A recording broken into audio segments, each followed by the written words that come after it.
Vous étiez apprenti, vous voici compagnon. Vous aviez été initié, il y avait eu un commencement. Maintenant, il y eut passage au deuxième degré de lumière qui est ici représenté. Vous voyez que le signet a changé de couleur. Il va vers la lumière blanche qui sera le dernier degré de lumière. Vous êtes devenu compagnon.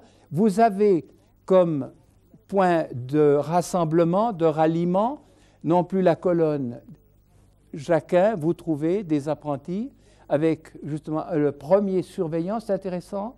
Il y a des surveillants, ce qui revient à dire des portes à passer pour arriver justement au lieu très saint. Maintenant, vous prenez place aux environs de la colonne B. Plus exactement, vous avez la colonne B comme lieu de ralliement. B, Boaz en hébreu. Vous trouvez ceci dans les récits de l'Ancien Testament sur la construction du temple, dans le livre aussi bien des rois que des chroniques. Boaz signifie « la force est en lui ». Je répète, Ij signifiait « il a fondé ». Ensuite, la force est en lui, par le moyen cette fois-ci de l'équerre, il édifie les murs. Et finalement, il arrivera au lieu très saint. Le compagnon a le droit de le savoir. Un lieu très saint avec un MB Macbenat qui représente une transfiguration totale de l'être. Certaines loges le représentent même la tête en bas. Je pense à des loges comme celle de Montreux, de Vevey. Vous avez ce symbole. Voilà la colonnige. Disons, mettons-la là, puisqu'elle va ici. Et au-dessus de la colonnige, vous avez une étoile inversée. La tête en bas. Elle est dessus, hein, si vous voyez. Puisque nous allons le voir pour terminer, l'étoile symbolise précisément l'accomplissement de l'être, son œil, ses deux bras. On l'a déjà laissé entendre par ailleurs.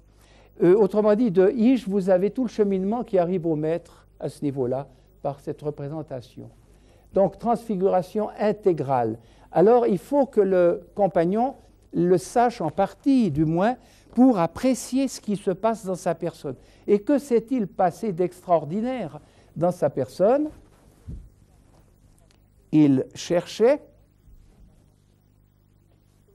il trouvait comme apprenti, et voici que ce point qui, à la longue, donnait de la lumière, un peu comme une pile qui n'a plus assez d'énergie, s'avère une étoile flamboyante. Mais attention, pour quelle raison? Parce qu'il a taillé sa pierre en enlevant cela, vous voyez. Il a enlevé les influences de l'ego sur sa recherche. Auparavant, comme apprenti, il enlevait les influences de l'ego des autres sur sa recherche. Vous voyez toute la différence. Du sociocentrisme, il est passé à l'égocentrisme, qui recevra l'appellation, justement, du point de vue des idées fausses qu'elle donne, de la chair. Il est inspiré par la chair, il était inspiré par la chair comme apprenti, et maintenant, il va au-delà, il doit passer, on l'a vu tout à l'heure, par un état où, deuxième commandement, où il ne se fait plus de représentation. Il est dépouillé, si vous voulez, de ces limitations qui faisaient l'animal. Alors, attention, l'étoile flamboyante dit bien ce qu'elle doit dire. Elle flamboie, en ce sens, c'est un tiers, réellement, ce n'est plus lui qui trouve, c'est un tiers, c'est l'inconscient qui se manifeste comme partenaire. Et il reçoit lui-même le terme de compagnon, de partenaire de cette puissance, puissance qui donne de la lumière, le demander, on vous donne un on qui se manifeste, mais attendez, elle est appelée étoile parce qu'elle est dans le ciel. Elle est un élément stellaire, ce qui vous explique que vous portez maintenant comme compagnon un tablier que je vais ajouter à ceux déjà existants bordé de bleu. Vous voyez la transformation? Vous êtes né du ciel, c'est beau. Vous êtes habité par le céleste qui se manifeste comme tel, on vous donne. Alors vous voyez, quelle est la répercussion sur l'individu? C'est de toute beauté, à savoir que du moment qu'il y a un tiers qui pense en lui, qui lui donne, eh bien il n'est plus subjectif comme il l'était quand il était seul à trouver, à chercher, vous voyez, quand au fond le partenaire ne se manifestait pas suffisamment. Maintenant, il se manifeste de telle façon qu'il tient le moi en échec. Il est toujours là, le moi.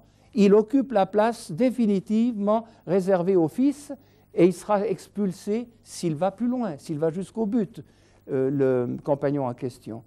Mais il n'exerce plus d'influence sur la recherche. C'est donc extrêmement intéressant au point de vue moral, éthique de la connaissance, que cette conception des choses. Alors vous voyez, on pourrait le noter, ça vaudrait la peine. Comme apprenti, il s'adonnait à une recherche autonome, enfin autonome. Il se posait des questions, alors que comme profane, il posait des questions aux gens et puis il gardait, il apprenait, il répétait, il faisait croyance des réponses des autres. Comme compagnon, maintenant, il est arrivé à l'objectivité, c'est-à-dire à l'autorité des faits sur nous. Et alors vous voyez très bien que, comme maître, il va arriver, grâce à l'objectivité, à la connaissance intégrale du tout, qui n'aura plus de secret pour lui, il régnera sur l'univers. La franc-maçonnerie parle ici d'exercice de l'art royal, ce qui revient au même, autorité royale ou art royal, ça ne fait pas de doute. Reprenons notre périple. Pendant ces 2 voyages d'initiation au 2e degré de lumière, donc, on lui a fait vivre ce qu'il avait vu, la partie du temple de Salomon qu'il n'avait fait que voir. Maintenant, il la vit, c'est le « on vous donne ». La première partie, vous voyez, représentée par le « vous trouvez », la deuxième partie par le « on vous donne », d'où découverte du « on », naissance d'esprit à partir de là, n'est-ce pas? C'est extrêmement intéressant.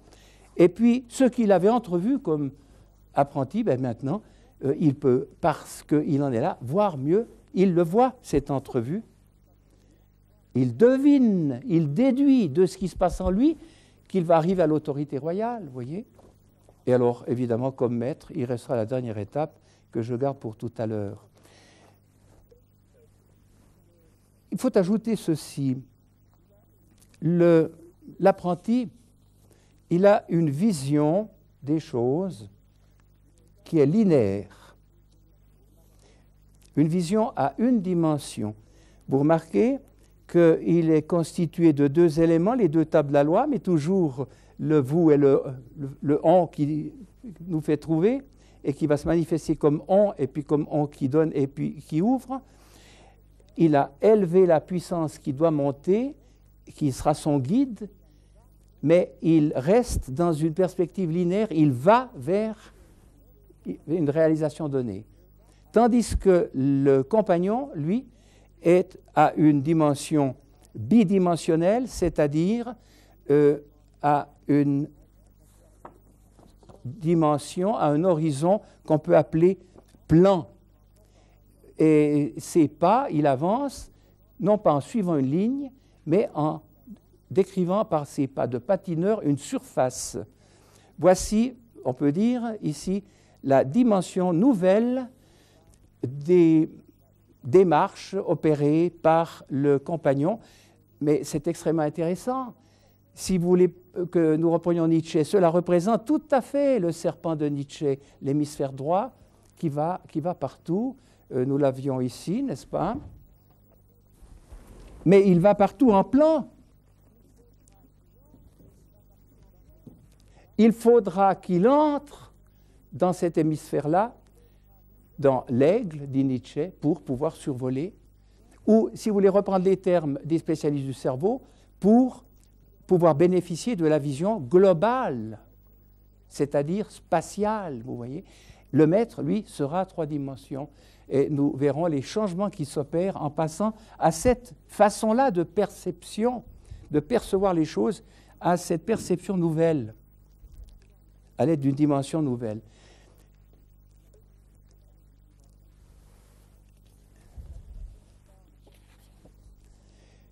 La franc-maçonnerie parle, à titre de nouveau de symbole, parle souvent de l'acacia. L'acacia symbolise tout le développement qu'elle fait valoir, et j'aimerais pour cela le représenter au fur et à mesure que nous avançons.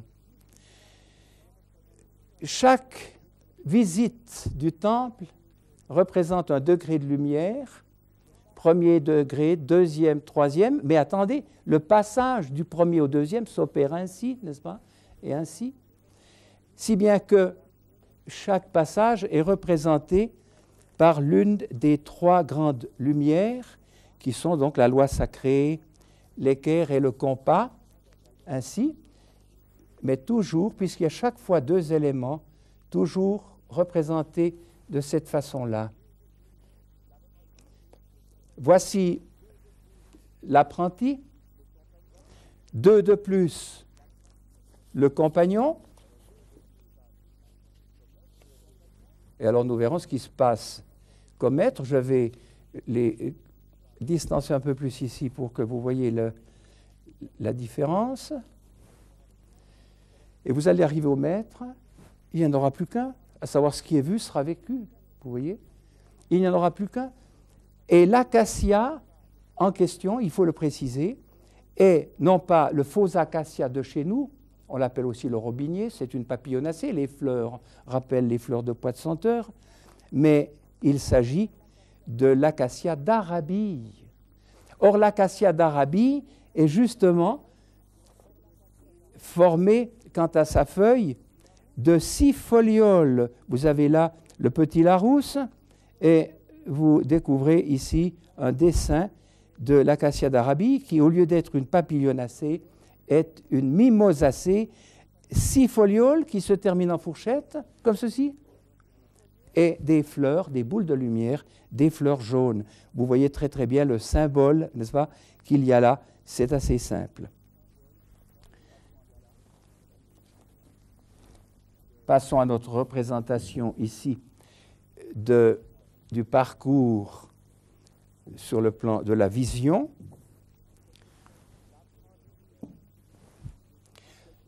L'apprenti, en quelque sorte, ouvrait le tiers de l'œil.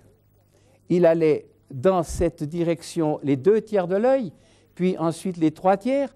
Et alors, attention, ce tiers de l'œil lui donnait de la lumière représentée par le vous trouvé. Il faut toujours le rappeler, c'est tout simple. Le vous trouvé émanait de ce tiers de l'œil pour aller jusqu'à lui. Maintenant, il est compagnon, 2e tiers de l'œil,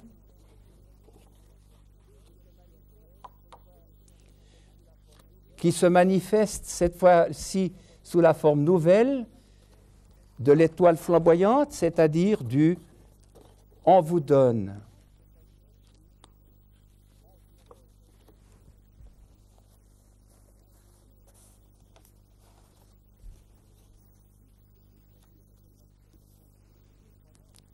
Et il s'agit en effet de manifestations foudroyantes, fulgurantes plus exactement, qui correspondent également à ce que Nietzsche enseigne, l'éclair qui tombe du sombre nuage de l'homme. Les Esséniens parlaient aussi d'éclair qui, en un instant, illumine tout, n'est-ce pas? Et voici donc le passage du vous trouvez où on vous donne, sous forme de flash qui émane de cette puissance absolument centrale, décisive, maîtresse en nous de l'univers.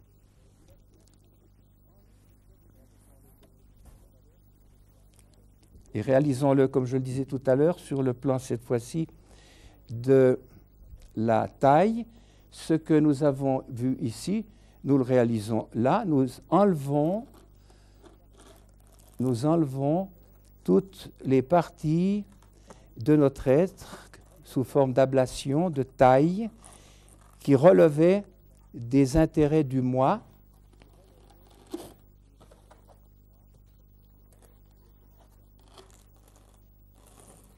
Et comme compagnon, nous découvrons que cette pierre a effectivement un centre et que la masse qui empêchait le centre de devenir directeur va devoir être éliminée au 3e degré. Ça s'impose, c'est d'une grande simplicité.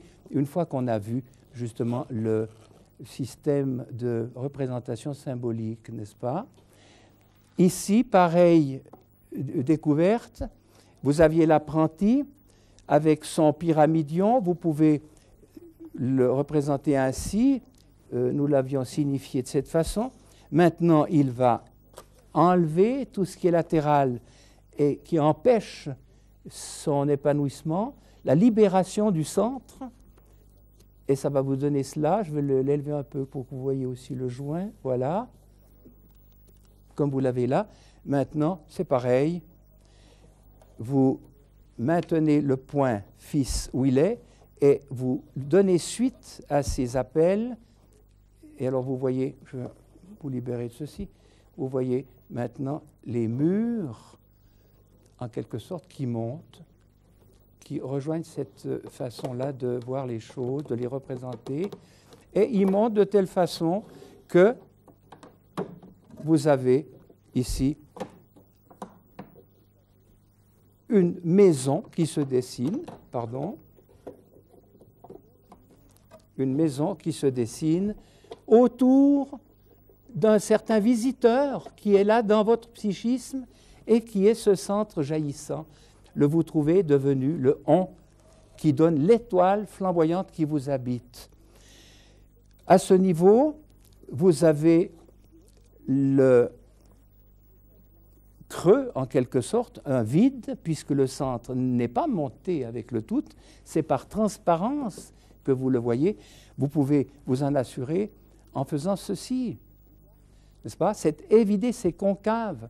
Et il y a ici un drame qui va se jouer, ça sera le dernier degré, celui du maître, pour que ce vide se découvre, plus exactement, s'en aille, deviennent opérationnels, se remplissent de lumière quand la masse qui écrase le tout sera ôtée. Vous voyez ici que ce vide est occupé par ce qu'ils appellent les eaux. Extrêmement beau ce symbolisme. Au lieu de parler de la pierre et pour leur montrer que c'est en eux que tout ceci se passe, qu'ils sont vivants, eh bien, la base qui a été enlevée par l'apprenti et par le fils qui s'est élevé dans sa personne, cette base qui a été enlevée est qualifiée de peau. Ici, ce qui formait le tout est qualifié de chair et reste à enlever ici les os. Autrement dit, celui qui nous tuait est en train de mourir. Vous voyez, nous le tuons. Vous retrouvez tout ce symbolisme au chapitre 37 du livre d'Ézéchiel qui comparait le peuple juif à un champ couvert d'ossements de mort et qui pourtant peut revivre grâce à l'esprit qui le revêtira de nerfs, de chair, de peau, etc. C'est donc un emprunt manifeste des Esséniens à ces textes anciens, mais appliqué à notre personne et symbolisé comme tel dans ce but-là. Reprenons maintenant notre figure que voilà. Nous en étions à la colonne Ige. Nous passons à la colonne B. C'est celle donc du compagnon. Excusez, ici. Il en va de même de tous les côtés. Vous retrouvez ici, au niveau du compagnon, le bleu, n'est-ce pas, qui entoure tout ceci. On va les enlever, les remettre. Ils n'ont fait que tourner, n'est-ce pas, autour du centre, comme on l'a vu faire là. Voici, il monte, il s'installe là. Et alors, vous avez de nouveau ici cette sorte, disons, d'entonnoir de manière très perceptible qui évoque, n'est-il pas vrai, qui évoque une coupe.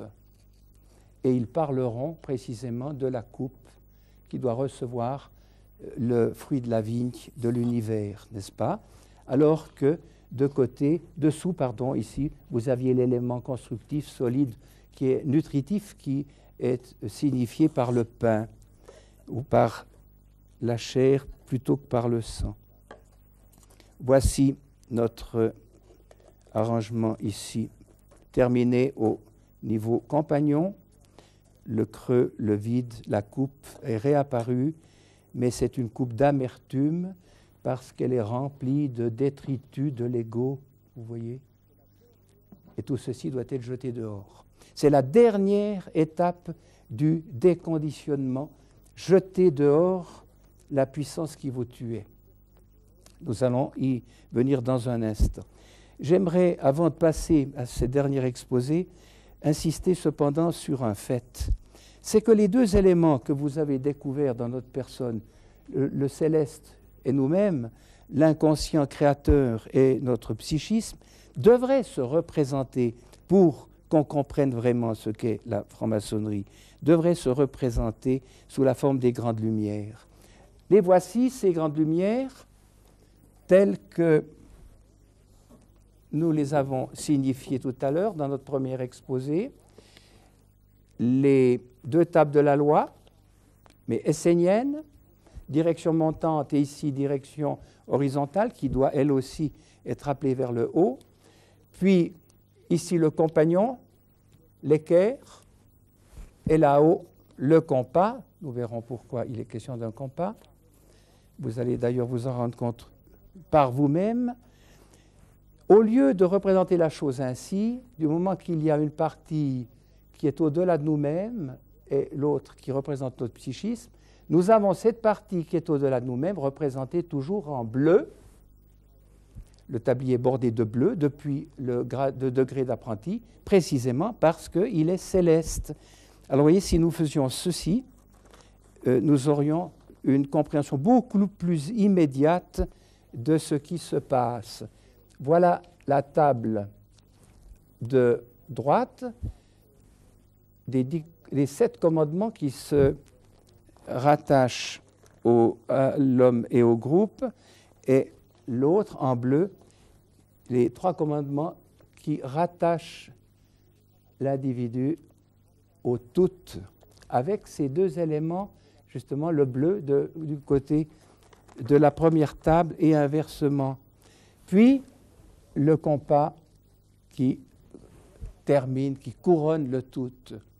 Et alors à ce moment-là, vous découvrez une chose capitale. Je pense qu'elle est capitale.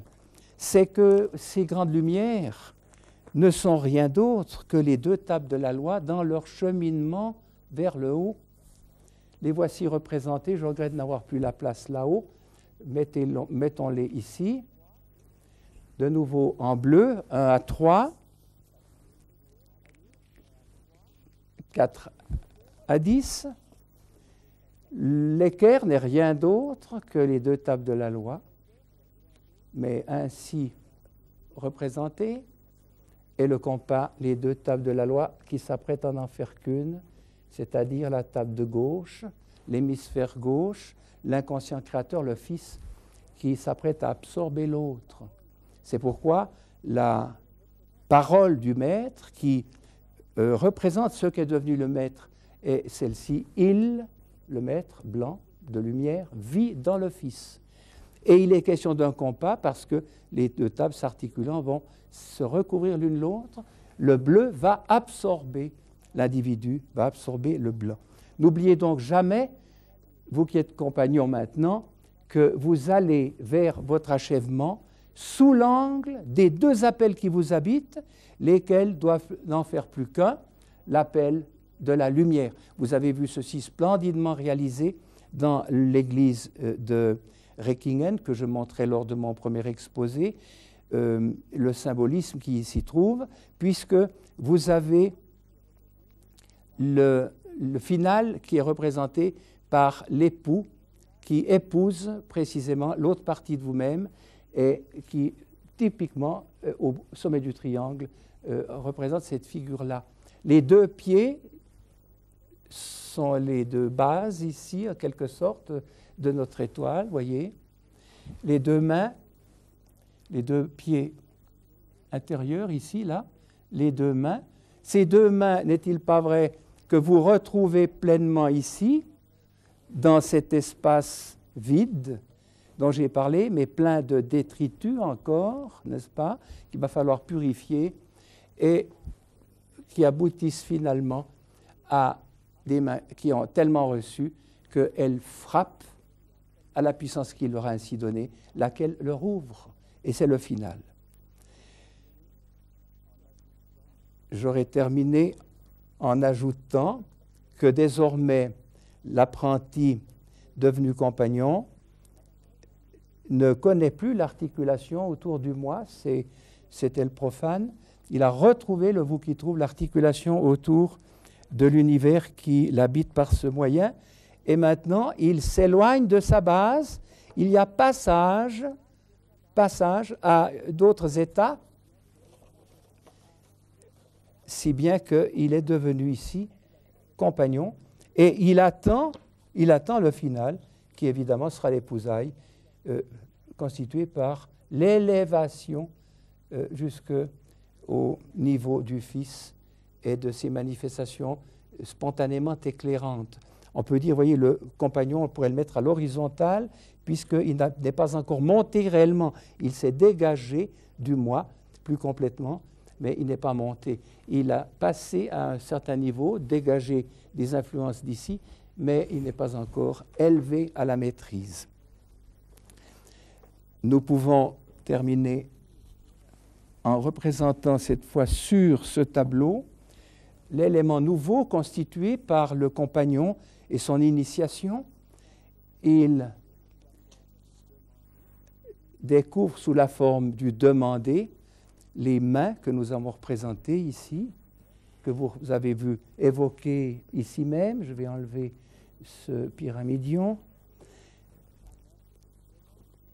Et sa main demande et la main du Fils lui donne. Exactement ce que vous avez représenté ici. Vous voyez, il y a contact et vous allez par là même arriver au final qui sera l'étoile avec ses deux pieds, ses deux mains, et puis un seul œil, puisqu'il y a une seule vision. S'il y a deux yeux, c'est qu'il y a une vision, et non pas une vision par œil, mais une vision pour les deux. J'ai terminé sur ce point. Nous nous retrouverons donc tout à l'heure avec les maîtres pour examiner la suite de ces développements. Il faut ajouter tout de même ceci, je m'excuse, il y a tant de choses à dire en si peu de temps, c'est que de l'autorité des autres, du profane, l'apprenti était passé à l'autorité du moi. C'est intéressant, tout à fait légitime cette autorité, puisqu'elle se substitue aux idées venues du dehors et qu'elle guide l'individu. Le chien obéit à cette autorité intérieure, contrairement au pourceau, au profane qui, lui, obéit aux pressions du groupe, du troupeau. Mais il obéit à ce point à ses indications intérieures personnelles qu'il ne va pas au-delà. Il est limité dans son champ de vision, alors que le compagnon fait un saut considérable.